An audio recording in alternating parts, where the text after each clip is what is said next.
గుర్తుంచుకోండి, ఏదైనా దారాన్ని సరిగ్గా చుట్టి పెట్టలేని పక్షంలో అది ఇలా చిక్కులు పడుతుంది. ఇక మన జీవితంలో ఇలాంటి చిక్కులు పెట్టేదే మన నాలుక.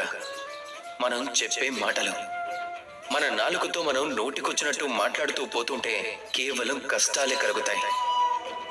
అందుకే మన ఈ నాలుకపై నియంత్రణ ఉంచుకోవాలి. అప్పుడు అన్ని లాభాలే వస్తాయి.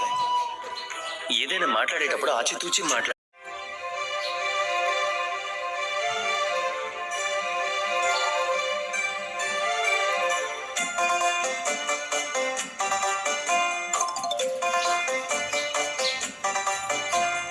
గుండెకి సవ్వడెందుకో, పెదవులకి వణుకెందుకో, పరువానికి పరుకెందుకో, తనువుకి తపనెందుకో.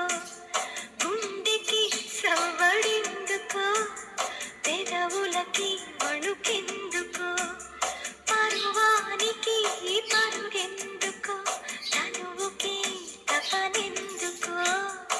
ఏమిటి కొత్త వింత, మదిలో ఏదో పులకింత, అర్థం కాని కవ్వింత, ఆశల గిలిగింత.